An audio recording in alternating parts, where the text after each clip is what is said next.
सन्माननीय व्यासपीठ आणि इथे जमलेल्या माझ्या सर्व मित्रमैत्रिणींना, मी मूळचा कोल्हापूर जिल्ह्यातील रुईया गावचा आणि 2014 साली माझी निवड उपाधीक्षक भूमी अभिलेख या पदावर झाली होती. यावर्षी माझी परत नेमणूक उपमुख्य कार्यकारी अधिकारी या पदावर झाली. माझी आई ॲक्च्युली अंगणवाडी सेविका आहे आणि तिचं खाते महिला बालविकास या खात्यामार्फत ती अगदी गाव पातळीवर काम करते. त्यामुळे जेव्हा मी अधिकारी झाल्याची बातमी मिळाली तेव्हा त्याच खात्याचा अधिकारी झाल्याची की मी जिथं जिल्हा पातळीवर काम करणार ते मी तिला सांगितलं, तेव्हा तिचा आनंद आणि ती यशाची एक वेगळीच किनार माझ्या यशाला आहे असं मला वाटतं. मुख्यतः मी माझ्या यशात जेव्हा मी इंजिनियर आहे आणि मला इन्फोसिसमध्ये माझी प्लेसमेंटसुद्धा झाली होती. पण त्यावेळेला सुरुवातीपासून अगोदर इंजिनिअरिंग करत असतानाच कुठेतरी कळालं होतं की आपल्याला प्रशासकीय सेवेकडे जायचं आहे. त्याला कारणही असं की प्रशासकीय सेवेच्या वलयापेक्षा मला तो अभ्यास आवडू लागला. कारण मी शाळेत असताना मला आठवतं की मी अगदी लहानपणापासून वर्तमानपत्र वाचायचो आणि ते कुठं बऱ्याचशा जनरल नॉलेज स्पर्धेत वगैरे भाग घेणं, तो अभ्यास आवडायचा. म्हणजे ज्यावेळेला इंजिनिअरिंग करत होतो त्यावेळेला सुद्धा कळालं की काय आपल्याला अभ्यास करायचा, इतिहासाचा अभ्यास करायचा, भूगोल वाचायचा आहे, अर्थशास्त्र वाचायचं आहे, राज्यशास्त्र वाचायचं आहे.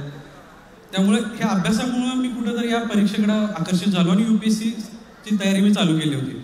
आणि UPSCची तयारी चालू करताना मुख्यतः मला जाधव सरांचं खूप मोठं मार्गदर्शन लाभलं. अगदी कुठलीही नवीन नोट त्यांनी बनवली तरी ते एकदम पर्सनल लेवलवर जाऊन मला मेसेज करायचे की ही नोट्स तयार झाली, ही नोट घेऊन जा, तू असा अभ्यास कर, हे प्रश्नपत्रिका सोडव, असे बरेचशा अगदी मायन्यूट लेवलवर जाऊन त्यांनी मला मार्गदर्शन केलं. त्याबद्दल मी जाधव सरांचे खूप मनापासून आभार मानतोय. कालसुद्धा जेव्हा मला जाधव सरांचा अभिनंदनासाठी फोन आला त्यावेळेला अभिनंदनाचं एक वाक्य झाल्यावर पुढचं वाक्य होतं की आता UPSC करायचे आहे, सोडायचे नाही. सर हे continuous source of inspiration Jadhav sir आहेत आणि त्याबद्दल मी माझ्या यशात त्यांना फार मोठा त्यांचा वाटा आहे असं मानतो. इंजिनिअरिंग मी कंपनी जॉईन नाही झालो, जॉईन न होण्यासारखं इतकं आर्थिक पाठबळ नव्हतं तरीसुद्धा घरातल्यांनी मला जॉईन व्हायला सांगितलं. आई आणि मामांचं माझं कायमच माझ्या पाठीमागे त्यांचा मोठा साथ राहिलेली आहे, त्याच्याबद्दल त्यांचाही मी इथं आभार मानतो. आणि दुसरी महत्त्वाची गोष्ट म्हणजे प्रशासकीय सेवेत आपण सर्वजण, काही जण प्रोसेसमध्ये आहेत, काही जण कुठली पण STA असेल, मेन राज्यसेवा असेल, UPSC असेल, या माध्यमातून कुठंतरी इथं जे तुम्ही बसलेले आहात त्यातले बरेच जण या प्रोसेसमध्ये आहेत, बरेच जण या प्रोसेसमध्ये येण्यासाठी सुरुवात कुठंतरी शोधत आहेत की इन्स्पिरेशन शोधत आहेत. पण पूर्णपणे प्रशासकीय सेवेबद्दल काही गोष्टी सांगणं मला माझं कर्तव्य वाटतं. एक म्हणजे तुम्ही जर सेन्सिटिव्ह असाल, तुम्हाला खरंच काही तुमच्या आजूबाजूला गोष्टींमध्ये बदल करायचा असेल तर नक्कीच ही एक चांगला प्लॅटफॉर्म आहे. नक्कीच तुम्ही याचा विचार करा.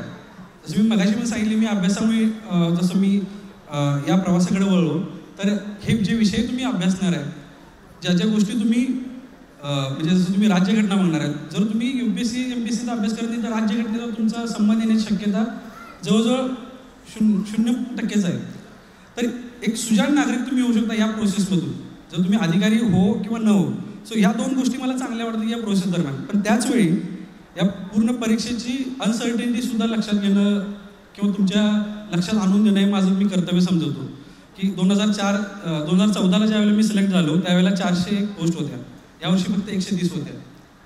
ही जी अनसर्टेनिटी तुम्ही जर लक्षात ठेवली, म्हणजे मी कितीही तुम्हाला गुरुकिल्ली दिली की असा अभ्यास करा तसा अभ्यास करा, पण नंबर ऑफ पोस्ट ह्या तेवढंच राहणार आहे.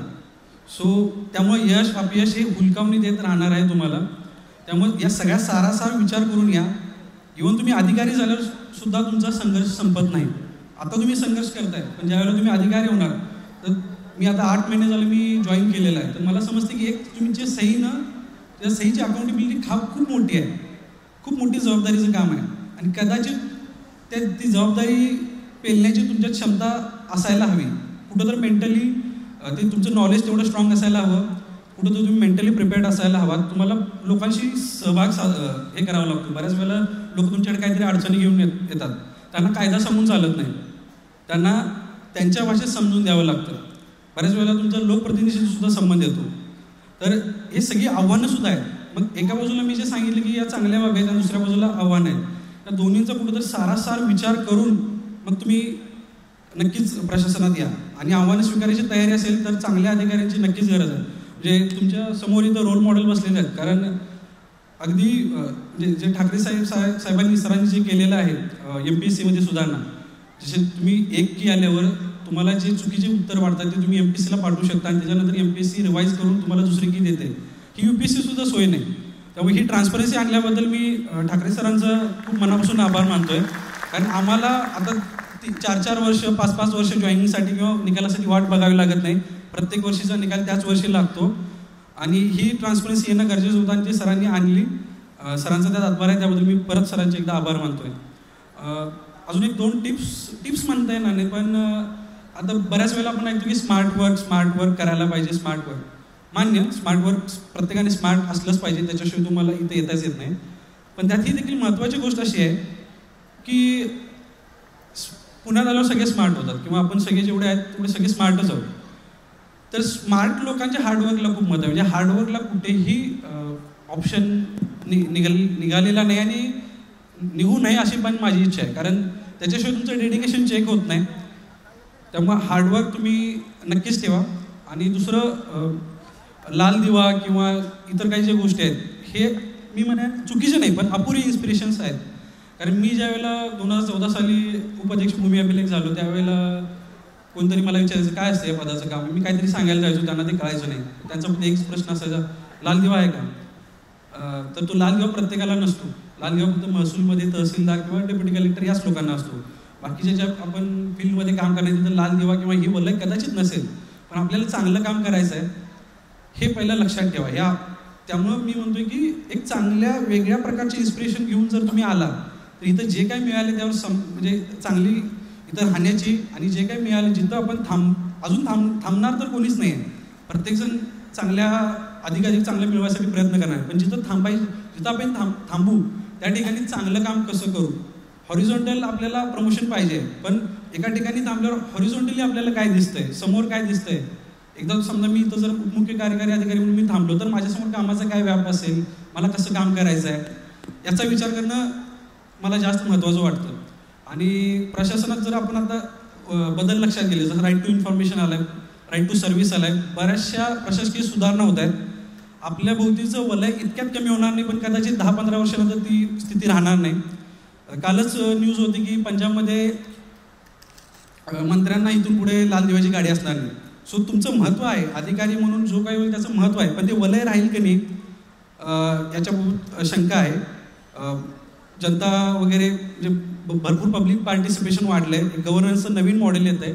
त्यामुळे हे प्रोफेशनलिझम सर्वांनी फक्त अधिकारी झाल्यानंतरच नाही तर अधिकारीच्या प्रोसेसमध्ये होताना सुद्धा हे लक्षात ठेवा. आणि माझ्या सर्व मित्रमैत्रिणींना जे अधिकारी होऊ घातले त्यांना मी मनापासून शुभेच्छा देतो त्यांच्या वाटचालीसाठी. आणि युनिक अकॅडमीने मला इथं बोलवलं, माझा यथोचित सत्कार घडवला, त्याच्याबद्दल मी त्यांच्याही आभार मानतो. धन्यवाद. धन्यवाद किरण कुमार.